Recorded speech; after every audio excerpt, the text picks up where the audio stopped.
이 시간 하나님께서 우리가 주시는 말씀은요, 신약성경 누가복음 19장 1절에서 10절까지 말씀입니다. 신약성경 128쪽입니다.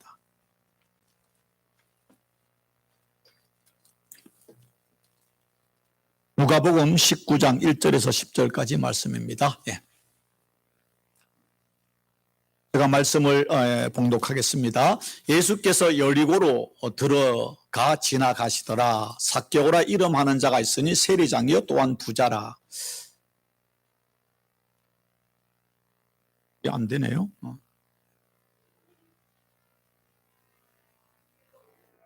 네. 그가 예수께서 어떠한 사람인가 하여 보고자 하되 키가 작고 사람이 많아 할 수 없어 앞으로 달려가서 보기 위하여 돌무화과 나무에 올라가니 이는 예수께서 그리로 지나가시게 되밀어라. 예수께서 그곳에 이르사 쳐다보시고 이르시되 삭개오야 속히 내려오라. 내가 오늘 네 집에 유하여야 하겠다 하시니 급히 내려와 즐거워하며 영접하거늘 뭇사람이 보고 수군들에 이르되 저가 죄인의 집에 유하려 들어갔도다 하더라. 삭개오가 서서 주께 여짜오되 주여 보시옵소서. 내 소유의 절반을 가난한 자들에게 주겠사오며 만일 누구의 것을 속여 빼앗은 일이 있으면 네 갑절이나 갚겠나이다. 예수께서 이르시되 오늘 구원이 이 집에 이르렀으니 이 사람도 아브라함의 자손이미로다. 인자가 온 것은 잃어버린 자를 찾아 구원하려 함이니라. 아멘. 할렐루야. 예, 오늘 또 예배 나오신 여러분을 주의 이름으로 환영하고 오늘 말씀을 통해 여러분에게 주시는 성령의 음성을 듣는 귀한 시간 되기를 주의 이름으로 축복합니다. 아멘. 자, 오늘 나온 이 말씀요, 을 가지고 같이 은혜를 나누는데, 누가복음 19장 1절에서 10절의 말씀은 너무나 유명한 예수님이 삭개오를 만난 이야기입니다. 이 이야기는 주일학교 어린아이들도 다 아는, 교회를 다니는 삼척동자도 다 아는 이야기입니다. 그러나 오늘 이 말씀을 가지고서 내 이름을 부르시는 주님이라는 제목으로 같이 은혜를 나누려고 합니다. 자, 누가복음에 보면은요, 예수님의 생애가 나오는데, 누가복음상으로 보면은 예수님께서 마지막 예루살렘에 올라가셔서 십자가에 달려 죽기 전에 마지막으로 방문한 마을이 바로 여리고입니다. 그리고 그 여리고에서 마지막으로 만났던 사람이 바로 누군가 하면 삭개오라는 사람입니다. 여리고 하면은요, 고고학자들에 의해서 그 발굴에 의하면은 그 인류 역사에서 가장 오래된 도성 중에 하나가 여리고라고 합니다. 여리고가 이렇게 건설된 것이 BC 한 8,000년경에서 9,000년경. 그래서 한 지금부터 10,000년 전에 이루어진 바로 도시가 여리고입니다. 여리고는요, 그 이스라엘 가보면 이스라엘 대부분 이렇게 다 사막 지역 아닙니까? 그런데 여리고는 아주 그 유대 계곡, 강야 계곡 내려와가지고 있는 이렇게 사해 가까이 있는데 그것은 아주 날씨가 따뜻하고 그 다음에 사막임에도 불구하고 그곳에는 오아시스 샘들이 많이 있습니다. 그래가지고 그곳에는 이렇게 뭐냐면은 이렇게 목축이나 농사를 짓기 아주 적합한 땅입니다. 그래서 지금도 그곳에 가면은 아주 많은 그 어떤 팜추리들이 엄청나게 많이 푸르게 이렇게 있는 것을 발견하게 됩니다. 그리고 그곳은요 이렇게 교통의 요충지로서 동서남북으로 많은 제국들이 또 많은 이렇게 도시들이 연결된 교통의 요충지였습니다. 어느 나라나 교통의 요충지는 이제 발달하잖아요. 그리고 사해가 가까이 있는데 사해는 자연 어떤 보물의 보고입니다. 그래가지고 사해에서 유황이나 역청이나 또 소금들이 많이 나와가지고 사해에서 나오는 많은 그런 어떤 그 자원들을 가공해가지고 또 이렇게 무역을 하는 그런 곳이기 때문에 이 여리고라는 것은 팔레스타인에서 가장 부유하고 잘 살기 좋은 동네 중에 하나인 것입니다. 그러니까 이게 고대 가장 오래된 성읍이 그곳에 이렇게 세워질 수가 있었겠죠. 그런데 우리가 아는 것처럼 이 여리고는 이렇게 환경적으로 아주 좋은 살기 좋은 곳이지만은 영적으로 보면은 다르지 않습니까? 이스라엘 백성들이 출애굽을 해서 요단강을 건너서 제일 먼저 전쟁을 한 것이 바로 여리고 성과 전쟁이었잖아요. 그 전쟁을 하는데 난공불락의 성이었기 때문에 도저히 이스라엘의 사람으로 이길 수가 없었습니다. 하나님이 함께 하셔서 매일 하루에 한 바퀴씩 6일 동안 돌고 마지막 7일 때 7바퀴를 돌면서 나팔을 불고 큰 소리를 쳤을 때 하나님이 그 성을 무너뜨려서 이기게 하셨잖아요. 그리고 하나님께서 명령한 게 뭐냐면 이스라엘 백성들에게 너희는 절대 그곳에 다시 성을 재건하지 말아라. 성을 재건하면 자녀들이 죽을 것이다 라고 이야기를 했습니다. 그런데 이제 한참 시간이 지나고 열왕기상 16장에 보면은 베델 사람 히엘이라는 사람이 여리고를 건축하기 시작합니다. 건축하기 시작했을 때 어떤 일이 일어나는가 하면 기초를 놓을 때 맏아들인 아비람이 죽고요. 성문을 세울 때에 또 막내 아들 수굴이 죽는 저주가 임하기도 했습니다. 그렇기 때문에 이스라엘 백성들에게는 여리고는 환경적으로는 아주 살기 좋은 또 샘물이 있고 그다음에 교통의 요충지이고 많은 자원들이 있는 곳이지만은 영적으로는 하나님의 저주가 임한 곳이에요. 그렇기 때문에 사람들이 경건한 유대인들은 그 여리고 쪽에는 살려고 하지 않습니다. 그럼에도 불구하고 오늘 성경에 보니까 신약에 여리고에 예수님이 들어가셨다. 이 여리고는 여리고 성이 있는 지역에서 약 2km 정도 떨어져 있습니다. 그러니까 그 성이 있는 지역에 감히 또 이렇게 마을을 재건하기에 두려우니까 그래서 약 2km 떨어진 지역에 마을을 형성해 살고 있는 신약의 어떤 마을이었던 것입니다. 그런데 자 그곳에 사람들이 살고 있는데 자 이스라엘의 경건한 사람들은 그곳이 환경적으로 좋지만은 영적으로 하나님의 저주가 임한 땅이니까 살기를 두려워하는 곳인데 그곳에 많은 사람들이 살고 있었습니다. 그런데 예수님께서 이제 공생애를 마치고 마지막에 예루살렘 여행을 죽으러 올라가시는데 마지막으로 들른 곳이 바로 여리고성인데 그 여리고에 많은 사람이 예수님의 소문을 듣고 예수를 만나러 나왔는데 그 중에 예수님께서 누구를 만난가 하면 삭개오를 만나서 그 집에 들어가서 식사를 하고 그 집에서 또 하룻밤 잠을 자게 되었습니다. 그렇다면은 우리가 예수님께서 왜 삭개오를 만나고 그의 집에 들어갔을까? 우연이었을까? 성경을 보면 뭐라고 말씀하는가 하면은 오늘 성경 본문 중에 누가복음 19장 5절에 이렇게 이야기했습니다. 예수께서 그곳에 이르사 그것이 뭐냐면 이제 마을을 길거리를 지나가다가 돌감람나무 위에 있는 삭개오를 쳐다보시고 이르시되 삭개오야 속히 내려오라 내가 오늘 네 집에 유하여야 하겠다 하시니 근데 이것을 영어 성경에 보면은 뭐라고 하냐면 I must stay at your home today 그랬습니다. must라는 말을 쓰고 있습니다. must는 뭡니까? 조동사로서 주어 자기의 강한 의지를 나타내는 말이잖아요. 그러니까 보통 그 삭개오 집인데 예수님이 예의 있게 말하려면 뭡니까? 내가 오늘 너 집에서 좀 하루 식사하고 머무르러 되겠느냐? 이렇게 물어야 되지 않습니까? 영어로 말하면 could I? 아니 may I? 이렇게 이야기해야 되지 않습니까? 아니면 그걸 안 하면 I want, I hope 내가 너희 집에 오늘 좀 이렇게 같이 하룻밤을 자기를 원한다. 그래도 되겠느냐? 이렇게 물어야 되는데 예수님께서 must라는 말이 뭡니까? 삭개오의 의인과 상관없이 오늘 나는 반드시 너의 집에서 내가 머물 것이다 라고 이야기하는 것입니다. 다른 말로 말하면 예수님께서 지금 이 마지막으로 공생의 마지막 이 여리고 저주받은 마을 이곳을 지나가면서 그곳에 온 이유가 뭔가면 삭개오의 집에 머물기 위해서 오신 것입니다. 그런데 왜 그런가 한가 하면은 그래서 19장 10절에 말을 하기를 인자가 온 것은 잃어버린 자를 찾아 구원하려 함이니라 그랬습니다.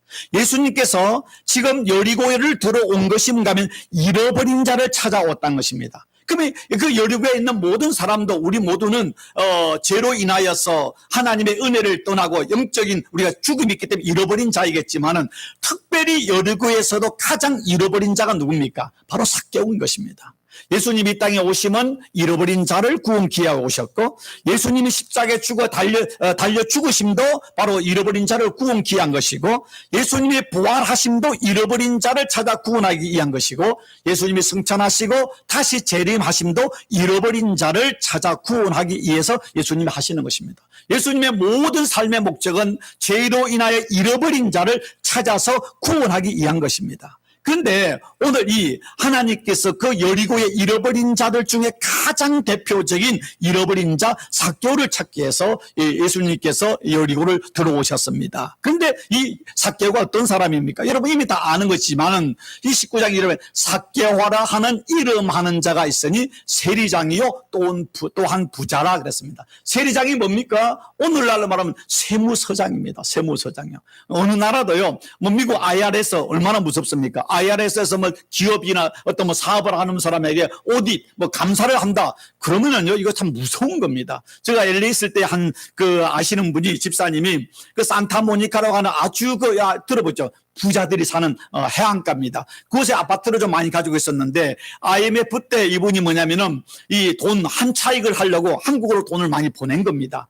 또 달러가 엄청 올랐잖아요. 환축을 보내는 이게 나중에 걸려가지고 IR에서 오디시 들어온 겁니다. 오디를 얼마나 스트레스 받는가 하면요. 머리가 팍팍 빠지, 여자 집사님. 머리가 완전히 탈모가 될 정도로 빠지는 겁니다. 잘못하면 자기 전 재산이 날아갈 수 있는 것입니다. 옛날이나 지금이나 어느 나라도요, 이 국세청, 이 세무국의 이 파워는 대단하지 않습니까? 그런데 지금 삭개오라는 사람은 그 여리고와 인근 지역을 관할하는 세무서의 세무서장이에요. 그러면 세상적으로 대단한 지위를 가진 사람이고 또한 부자라. 옛날 이 세무서장 되면 얼마나 많은 뇌물들이 들어옵니까? 그 마을에서 손꼽히는 부자였습니다. 오늘날로 말하면 성공한 사람이고 모든 사람이 부러워하는 사람이죠. 큰 집에서 사내 진미를 먹는 그런 삶을 살았지요. 그런데 문제가 무엇인가 하면은 바로 그 당시에는 이 유대가 로마의 지배를 받고 있기 때문에 이 삭개오는 로마의 관원으로서 로마 제국의 힘을 가지고 자기 고통받는 민족, 통족들의 고혈을 빨아내는 내국노 아닙니까? 민족의 배신자 아니겠습니까? 딱 흡혈귀와 같은 사람이었던 것이죠. 그래서 그 당시에 바로 남자들의 죄인의 대명사가 뭐냐면 세리라는 말입니다. 세리라는 것은 이꼴 죄인. 하나님 거로부터 구원해서 제외된 사람. 그래서 이 랍비들이란 경건한 사람들은요, 이 세리들이 지나가면 옆으로도 피해가지 그 옆으로 가지 않습니다. 그리고 세리들과 같이 식사를 하거나 얼굴을 마주치지 않습니다. 그만큼 세리는 하나님께 버림받은 죄인의 상징이었는데 그것도 세리 중에 그냥 세리가 아니라 세리의 대장이잖아요. 그러니까 이건 죄인의 우두머리인 것입니다. 그런데 예수님께서 이 지금 삭개오가 그 돌감람나무에 있을 때에 그를 지나가시다가 그 자리에 머무셔서 그리고 삭개오를 말하기를 오늘 내가 너희 집에 머물러야겠다라고 이야기했을 때에 그 이야기를 들었던 옆에 있는 제자들의 기가 의심했을 것입니다. 그러면서 아마도 베드로나 다른 제자들이 선생님 저 사람이 누군지 아십니까? 저 사람이 바로 여리고 인근 지역에 세금을 간장하는 세리장입니다. 어떻게 저 집에 가서 주무실 수 있습니까? 큰일 납니다. 아니면 말 취소하십시오. 그랬을 것이고 그리고 옆에 있는 사람들이 야, 저 사람이 뭐 선지자라 그러고 뭐 메시아라 그러는데 아니 죄인 중에 죄인이 뭐 세리 집에 가서 잠을 잔다고? 야, 우리가 실망했는데 수근거리기 시작하고 있습니다. 그런데 예수님께서 그 돌감람나무 위에 앉아 있는 그 안에 있는 그 세리장을 바라보시고 뭐라고 하면 삭개오야 속히 내려오라라고 얘기했습니다. 자, 저는 오늘 이 말씀 삭개오야 속히 내려오라 이 말씀을 가지고 설교 제목을 내 이름을 부르시는 예수님 주님이라고 했습니다. 여러분 예수님께서 지금 삭개오 이름을 부르셨는데 사복음서를 보시면은요 예수님께서 처음 만난 사람의 이름을 부른 것은 유일하게 이거 한 군데 나옵니다. 그것도 예수님께서 뭐 아주 의로운 바리새인이라든가 아니면 경건한 유대인의 이름을 부른 것이 아니라 가장 유대인들이 가장 재수없이 하고 가장 멸시하고 증오하는 사람의 대명사인 세리 중의 대장인 삭개오의 이름을 예수님이 아시고 그 예수님께서 그 이름을 불러주시는 것입니다. 삭개오의 이름을 부르고 있습니다. 여러분 그 당시에 유대인들은 삭개오 이름을 부르지 않았습니다. 왜냐하면 삭개오라는 이름의 뜻이 뭔가 하면은 그의 부모가 삭개오가 태어났을 때 이름을 삭개오로 짓지 않았겠습니까? 삭개오라는 이름의 뜻은요 순수하다, 의롭다 이런 뜻인 것입니다. 그렇기 때문에 오염되지 않았다 이런 뜻입니다. 그럼 부모가 자기 아들 삭개오가 태어났을 때 이름을 삭개오로 지을 때는 어떻게 했습니까? 내 아들이 하나님 앞에서 정말 순수한 사람이 되기를 원한다. 저 순수한 오염되지 않는 그런 유대인 아브라함의 자손이 되기를 간절히 바라면서 그 이름을 지어주지 않았겠습니까? 그럼 유대인들이 그 이름의 뜻을 알지 않습니까? 삭개오 하면 순수한 사람, 오염되지 않는 사람. 그런데 삭개오는 어떻습니까? 가장 오염되고 가장 타락된 사람 아니겠습니까? 누가 그 사람 이름을 부르주겠습니까? 그런데 이 삭개오는 어떻든 로마 제국의 앞잡이가 되어서 동족의 고혈을 빨아먹는 그런 세리장으로서 많은 돈을 수탈해서 가장 비싼 집에서 뇌물을 받아 사내진미를 먹으면서 아주 예행적으로 성공한 삶을 살았습니다. 그런데 오늘 성경에는 삭개오는 키가 작았다 그랬습니다. 아니 성경에는 압축과 생략인데 뭐 삭개오 얼굴이 어떻게 생겼다, 그가 뭐 어떤 학교를 나왔다, 뭐 마누라가 누가 이런 얘기를 다 빼놓고 딱 한마디, 그는 세리장이고 부자였는데 키가 작았다 그랬습니다. 왜 키가 작았다는 말을 쓰고 있습니까? 성경에 다른 데 보면은 뭐 사람들이 키가 얼마나 크고 좋은 걸 그렇게 이야기하지 않고 있거든요. 왜냐하면은 사람들은 그 사람이 키가 크냐 작으냐, 그 사람이 뭐 뚱뚱하냐 또 뭐 날씬하냐, 그 사람이 뭐 잘생겼냐 못생겼냐, 사람들은 외모를 많이 판단하지 않습니까? 외모가 중요하지 않습니까? 그런데 하나님은 우리의 외모를 보시는 분이 아니라 우리 마음의 중심을 보시는 분이잖아요. 근데 예수님께서 이 예수님의 삶을 기록한 이 복음서에서 삭개오의 특징을 말할 때에 뭐 잘생겼다는 게 아니라 키가 작았다라고 말하고 있습니다. 이 말을 왜 쓸까요? 키가 작은 것이 그의 인생에 엄청난 중요한 요인이 되었다는 것을 이야기하고 있습니다. 그렇다면은 키가 작았다면 얼마 정도 작았겠습니까? 성경에 몇 센치 안 나오지 않습니까? 몇 피트 나오지 않지 않습니다. 그러다 키가 뭐 그 문화에 따라서 또 인종에 따라서 시대에 따라서 키도 다르지 않습니까? 똑같은 한국 사람이라도 옛날 60년대 태어난 사람하고 요즘 태어난 사람 영양 상태가 다르기 때문에 키가 평균이 다르지 않습니까? 우리가 자랄 때는 키가 175면 엄청 컸거든요. 요즘에는 젊은 친구들 175면 큰 거 아니잖아요. 그렇지 않습니까? 옛날에 여자들은 키가 한 164만 대도 컸는데 요즘에는 170대도 뭐 큰 거 아니지 않습니까? 완전히 이제 달라지는 거죠. 그럼 오늘날 뭐 한 50대를 기준으로 한국 남자를 기준으로 했다면은 이 삭개오의 키는 몇 cm 정도 되겠습니까? 여러분 생각하시다. 키가 작다면은 1m 50. 예, 한 1m 50 이하 정도 됐겠죠. 1m? 예? 얼마요? 예, 여러분 하고 싶은 대로 하십시오. 분명한 것은 오늘날 한국 어떤 중년 남자의 키로 보면은 아마도 최대 키에도 1m 50보다 적고 1m 45 전후였을 가능성이 많습니다. 예? 니들? 난쟁이, 난쟁이죠. 예. 그래서 키가 작다는 것은 뭐 성경에 난쟁이를 할 수 없고 난쟁이 맞을 겁니다. 난쟁이 아주 키가 작은 것입니다. 여러분 그러면은요. 근데 오늘 삭개오가 예수님을 보러 갔는데 사람이 많은 고로 나무 위에 올라갔다 했는데 여러분 생각하십시오. 지금 삭개오가 나이가 한 적어도 그러면 한 50대 후반 정도 될 것이고 그 다음에 세리장이라는 직책도 가지고 있고 그 다음에 또 이렇게 키가 작으면은 보통 사람들이 마을 사람들이 나이가 많은 어르신이 또 어떤 직위가 있는 사람이 키가 작은 사람이 오면은 한 쉽게 말할 때 단체 사진을 찍는다 합시다. 단체 사진에서 쭉 앉으면은 서서 사진을 찍는다 하면은 보통 이 제일 앞줄 가운데는 누구를 세웁니까? 나이가 드신 분들, 직위가 있는 분들, 또 키가 작은 분들 이런 분들을 앞에 앉히거나 세우지 않습니까? 그 키 큰 사람이 뒤로 빠지는데 지금 여리고 사람들이 이 삭개오라 키가 작고 나이가 많고 직위가 있는 사람이 예수를 보러 왔으면은 사람들 아이고 세리장님 오셨습니까? 아이고 아저씨 오셨습니까? 할아버지 오셨습니까? 예수님 보러 오셨습니까? 앞으로 가세요.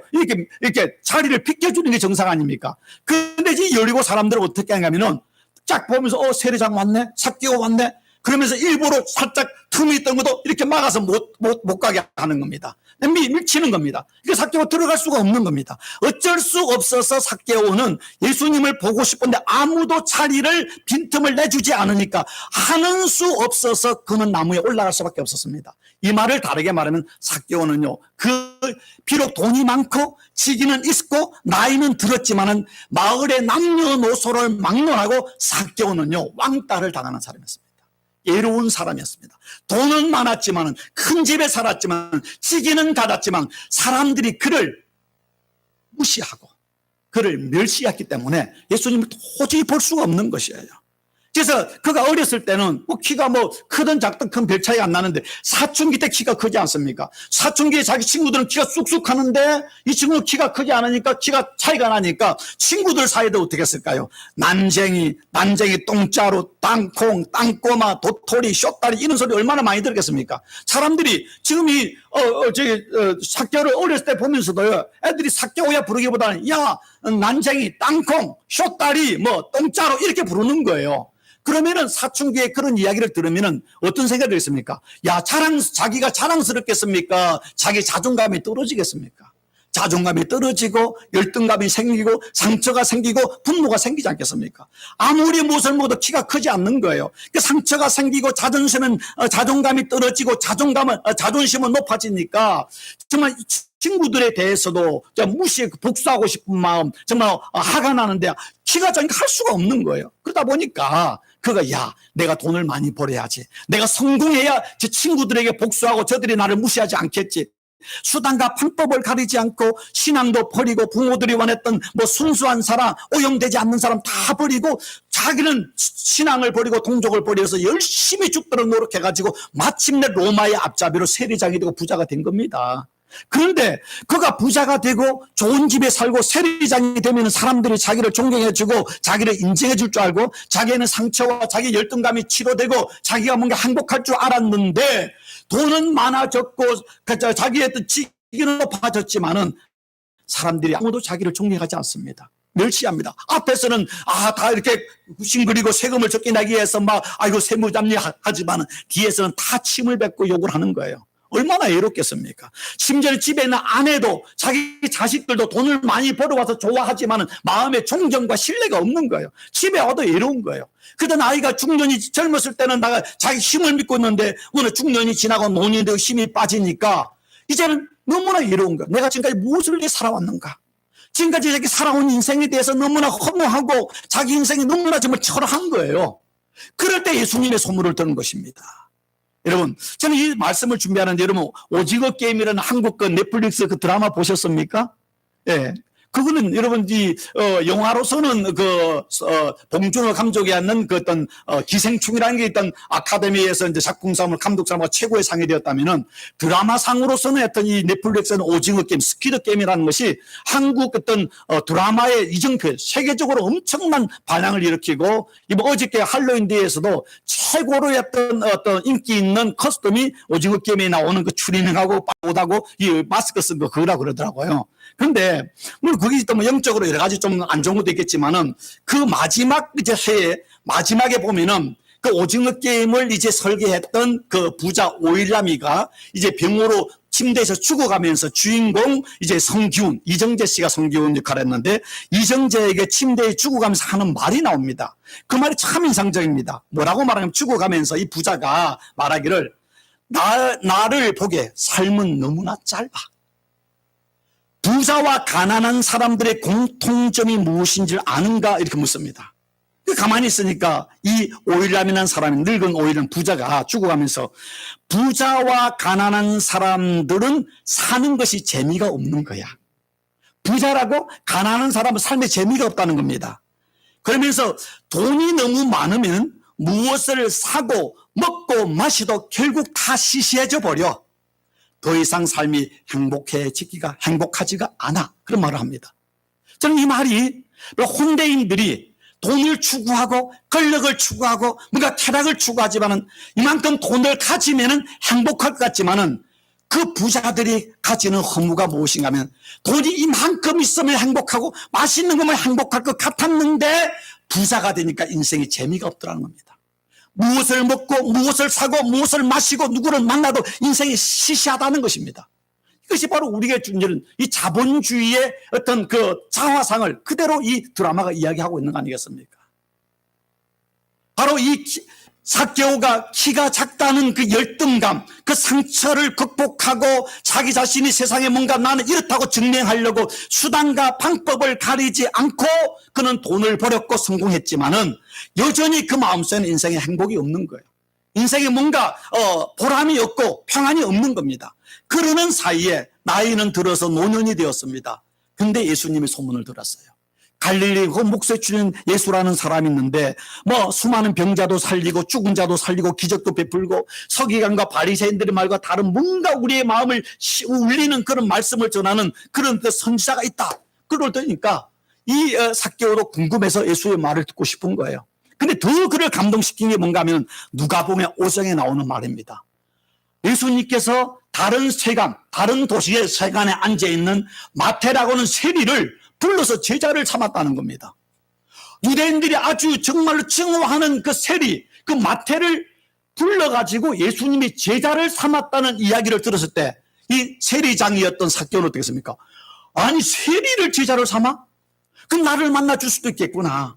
내 인생의 고뇌와 내 인생의 슬픔과 내 안에 있는 나의 안에 있는 그런 상처와 내 안에 쓴뿌리들을 좀 예수님께 풀어놓고 한번 이야기하고 싶은 그런 마음이 없겠습니까? 그러더니 어느 날 예수님이 그 여리고를 지나간다니까 자기 열리를 제쳐놓고 예수를 만나러 나간 겁니다. 그러나 아무도 마을 사람들이 그 삭개오를 예수를 만나려고 길을 비켜주지 않으니까 그는 나이가 많은 세무장임에도 불구하고 난장임에도 불구하고 어린애들이 올라가는 그 돌 감람나무로 올라가서 그래서 예수님을 보려고 올라간 겁니다. 올라갔다면 만약에 그 순간이면은요, 사람들이 오늘날 핸드폰이 있다면은 사람들이 그 삭개오를 찍을 겁니다. 찍어가지고 야 세리장 난장이 삭개오가 어린애들이 올라가는 나무에 올라갔어. 그걸 찍어가지고 동영상을 유튜브에 올려놓고 그걸 끼낄 거 아니겠습니까? 그런데 예수님께서는 지나가시다가 그 나무에 올라있는 어린애들 사이 속에 있는 그 어른인 그 삭개오를 바라보시고 멈추셔서 쳐다보는 것입니다. 쳐다보십니다. 그리고 그 삭개오를 향해서 삭개오야 부르십니다. 삭개오라고 부르는 것입니다. 삭개오의 이름을 불렀습니다.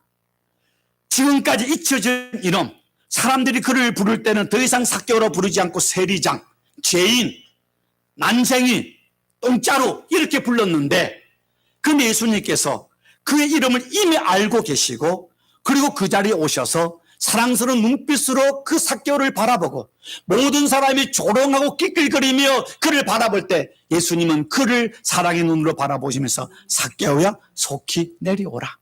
내려오라. 여러분 이사야서 9장 6장에 보면 예수님이 오시기 700년 전에 예수님의 오심을 예언한 말씀이 나오고 있습니다. 이사야를 통해 말하기를 이는 한 아기가 우리에게 낳고 한 아들이 우리에게 주신 바 되었는데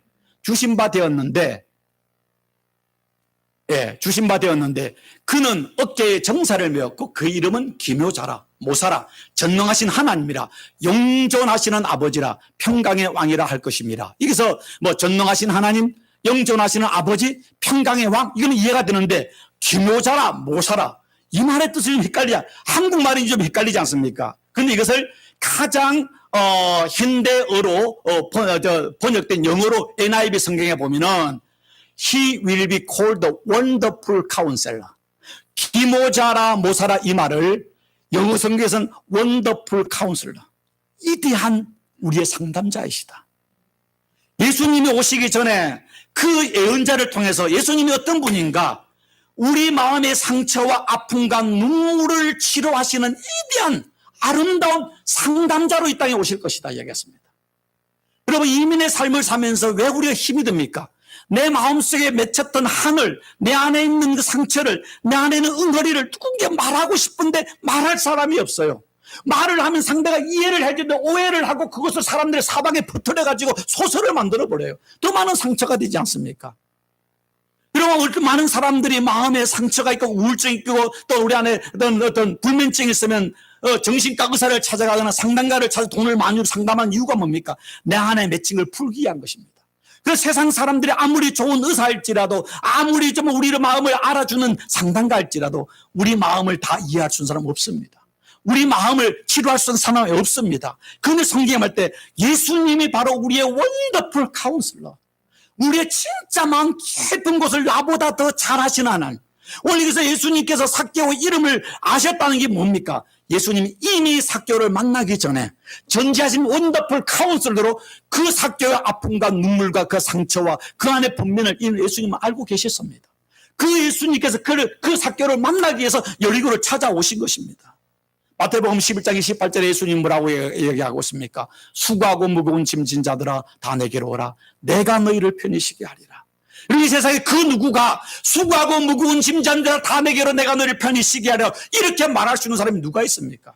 하나님 외에는 할 수 없습니다. 여러분 이 땅에 어떤 부자일지라도 어떤 건세를 가진 자일지라도 인생의 무게는 동일합니다. 누구나 이 땅을 살면서 우리는 수고하고 무거운 짐을 지고 가는데 이 무거운 짐을 대신 져주시고 우리를 편히 쉬게 하실 분이 누군가 하면 우리의 원더풀 카운슬러 예수님에는 없던 겁니다. 예수님에는 없습니다. 예수님께서 삭개오야 속히 내려오라 하니까 그 말을 듣고 삭개오가 어떻게 하고 있습니까? 급히 내려와 즐거워하며 예수님을 영접하거늘. 이 즐거워한다.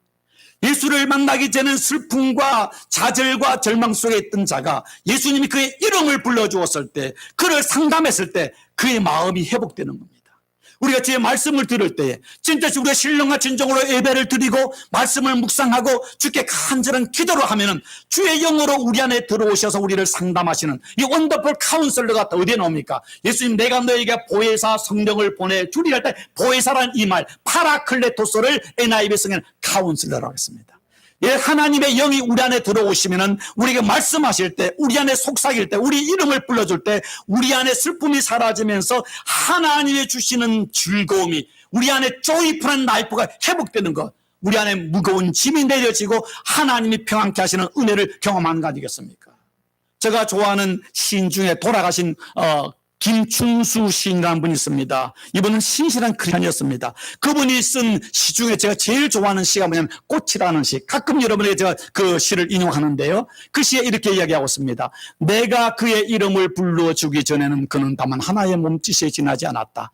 내가 그의 이름을 불러주었을 때 그는 나에게 와서 꽃이 되었다. 이 시를 김춘수님께서 무엇을 보고 썼는지는 모르지만 아마도 저 생각에는 예수님이 삭개오의 이름을 불러준 것에서 어떤 아이디어를 따지 않았을 생각합니다. 예수님이 삭개오의 이름을 불러주기 전에는 다만 그는 하나의 몸짓, 허들거리는 몸짓에 불과했지만 예수님이 삭개오의 이름을 불러줬을 때 그는 예수님께로 와서 하나의 꽃이 되었다. 꽃은 아름다움이죠, 의미죠, 행복이죠, 기쁨이죠. 새롭게 변화되는 것입니다. 하나님이 우리의 이름을 불러주기 전에는 우리는 죄인입니다. 우리는 죽어가는 하나의 존재입니다. 주께서 우리 이름을 아시고 우리 이름을 불러줄 때에 우리는 드디어 하나님의 존귀한 아들이 되고 딸이 되며 천국의 백성으로 회복되는 것입니다. 우리가 세례를 받는다는 것, 우리가 주를 영접한다는 것은 바로 예수님께서 우리 이름을 아시고 우리의 이름을 불러주는 것입니다. 여러분, 옛날에 상놈들, 천민들 이름이 있었습니까? 없었습니까? 없었습니다. 그들은 야, 임마, 거시기, 어이 이렇게 부르는 거죠. 오늘날에도 어떻습니까? 포로 수용소라든가 또 감옥에는 사람 이름이 없습니다. 번호로 부릅니다. 번호로 부릅니다. 몇 번? 이러면 끝나는 겁니다. 그 사람 이름이 없는 겁니다. 심지어는 어떻습니까? 여러분, 우리 여자들이 결혼해가지고 어떻게, 요즘에는 그렇지 않지만 결혼해가지고 시집을 가면 어떻습니까? 아니죠. 어디서 왔다 하면 천안댁, 하동댁 이렇게 부르고, 자식을 놓으면 철수 엄마, 영희 엄마지 자기 이름을 잃어버렸잖아요. 이름은 그 사람의 존재를 의미하는 것입니다. 그런데 예수님께서 바로 세리장이었던 삭개오, 이름을 잃어버렸던 그의 이름을 불러준다는 것은 그의 정체성을 찾아주고 그를 한 인격체로 바라보며 그를 하나님의 사랑받는 자로, 잃어버린 자를 찾아 구원해서 하나님의 자녀로 회복해주는 거 아니겠습니까? 세상 사람들이 여러분을 어떻게 부를지 모릅니다. 하나님은 우리를 부를 때 너는 나의 기뻐하는 자다, 너는 나의 사랑하는 자다, 우리를 그렇게 부르시고 오늘도 하나님은 우리를 인하여 즐겨 기뻐하시며 우리를 찾으시고 계시는 하나님이신 것입니다. 처음 삭개오가 예수님의 소리를 들었을 때 누가복음 19장 3절에 이렇게 이야기하고 있습니다. 그가 예수께서 어떠한 사람인가 하여 보고자 하되, 어떤 사람, 얼마나 위대한 사람인가, 어떤 선생인가, 어떤 선지자인가라는 기대를 가지고 예수를 만나러 왔습니다. 그런데 예수님이 그의 이름을 불러주고 그의 집에 가서 함께 식사를 하며 대화를 할 때에 삭개오가 어떻게 바뀌었는가 하면은, 삭개오가 19장 8절에 삭개오가 서서 주께 여짜오되 주여 보시옵소서, 주여 보시옵소서, Lord, my Lord. 다시 말하면 어떤 사람이 아니라 그전에는 그는 돈이 행복이었고 권력이 자기의 어떤 능력이었고 자기 정령이었고 로마 황제가 그의 주인이었는데, 이제 그가 감히 서서 그 예수님께 말하기를 주여, 뭡니까? 당신 예수님, 당신이 나의 주인님이십니다. 당신이 나의 메시아입니다. 당신이 나의 정부입니다. 고백하면서 내 소유의 절반을 가난한 자에게 주겠사오며 만일 누구의 것을 속여 빼앗은 일이 있으면 내 갑절이나 갚겠나이다. 변화가 일어난 것이죠. 여기서 그러니까 예수님께서 오늘 너희 집에 오늘 구원이 이 집에 이르렀으니 이 사람도 아브라함의 자손입니다. 이 말씀할 때 여러분 잘못하면, 야, 삭개오가 자기 돈을 가난한 자에게 반을 주고 그 다음에 그가 또 자기가 남에게 토색하거나 속인 것이면 4배를 준다는 그것 때문에 하나님이 구원에 임했다고 말하는 게 아니라, 그 전에 예수님이 어떤 사람인가 생각했다가 그의 말과 대화를 하는 가운데 예수님이 주님이시구나, 예수님을 주로 고백하는 그것 때문에 그에게 오늘 너와 이 집의 구원을 이뤘다 이런 것이고, 그 삭개오가 자기 재산을 반을 주고 4배로 갚아주겠다는 것은 주님을 구주로 영접한 결과로 자기 삶의 변화이죠. 그가 돈을 줘서 구원받은 것이 아니라 주님을 고백함으로 구원을 받았고, 구원의 은혜의 결단으로 나타난 행위가 자기 재산, 생명처럼 여겼던 재산을 다른 사람들에게 나눠주는 삶으로 변화가 일어난 것입니다. 사랑하는 성도 여러분, 우리는 여러분은 키가 이 삭개오처럼 적은 사람이 아닐 수도 있겠죠. 그러나 우리 누구에게나 남에게 말할 수 없는 키가 작음이 있습니다. 열등감이 있습니다. 상처가 있습니다. 이것만 내가 해결되면, 이것만 내가 좀 좋아지면 내 인생이 행복할 것이라는 우리의 환상이 있습니다. 아닙니다. 그것이 해결된다고 행복한 것이 아니라 우리의 이름을 불러주시고 우리를 찾아오셔서 상담하셔서 우리를 상처를 치료하시고 우리 안에 쓴 뿌리를 회복하시고 뽑아내시며 우리를 구원하시는 하나님을 만나기 전에는 세상의 모든 재산을 다 가지고 명예와 부귀를 가져도 여전히 인생은 내가 왜 사는가? 자기 자신에 대한 자기감과 슬픔과 절망으로 살 수밖에 없습니다. 이민자의 삶을 살 때 누구나 예의 없이 왕따 같은 인생을 살 때가 많잖아요. 친구도 적고 다 친인척도 멀리 있고, 정말 진짜 내 친구 같은 친구가 없어서 외로워서 그저 자기 집에서 방에 콕 박혀가지고 스스로 눈물 흘리면서 우울증에 걸리고 불면증에 걸리고 외로움과 고통 속에서 가을을 허우적거리는 사람도 있지 않습니까? 정도의 차이지 누구나 그렇습니다. 목사도 그럴 때가 있습니다. 그런데 우리에게 주시는 소망이 뭔가 하면 찬송 528장, 예수가 우리를 부르는 소리, 그 음성 부드러워 문 앞에 나와서 사면을 보며 우리를 기다리네. 오라 오라, 방황치 말고 오라. 죄 있는 자들아, 상처 있는 자들아, 열등감에 고통하는 자들아, 이리 오라. 주 예수 앞에 오라. 우리가 그 자리를 박차고 사람들이 조롱해도 그 삭개오처럼 그 어린애들 올라가는 나무에 올라가는 결단만 한다면 주님이 우리의 앞에 오셔서 우리를 찾아보시고 우리 이름을 부르실 때, 그 주님이 우리를 부르실 때 그 감동, 그 은혜는 우리의 모든 고통들이 봄날 햇빛에 누지 녹듯이 녹아지는 것입니다. 요한계시록에 계속해 반복해 나오는 말이 뭡니까? 기 있는 자들아, 성령이 교회에 하시는 말씀을 들을지어다. 여러분 다 기가 있습니다. 그러나 영적인 기가 있는 사람은 말씀을 통해서 여러분이 기도하는 가운데 성령께서 여러분의 이름을 부르시고 여러분의 그 아픔을 만져주시는 그 은혜, 그 소리를 들을 수 있는 사람은요, 환경과 조건을 넘어서서 난쟁이, 사기꾼, 매국노, 죄인이 순수한 자, 의로운 자, 삭개로 이름과 인생이 회복됨처럼 우리 인생이 회복되는 하나님의 은혜, 원더풀 카운슬러 되시는 우리 주님이 여러분을 치료하시는 인생의 회복이 다시 일어날 줄을 믿습니다. 기도하겠습니다. 좋으신 하나님 감사합니다. 삭개오는 2000년 전 여리고성 그 사람이 아니라 바로 우리의 저화상이고 우리의 모습임을 고백합니다. 삭개오는 키가 작아서 힘들었지만 우리 각자 남에게 말할 수 없는 내 안의 상처와 쓴뿌리와 내 불행의 근원을 가지고 우리는 허우적거리고 있습니다. 하나님, 이제 주님 앞으로 달려나오는 하나님의 사람이 되기를 원합니다.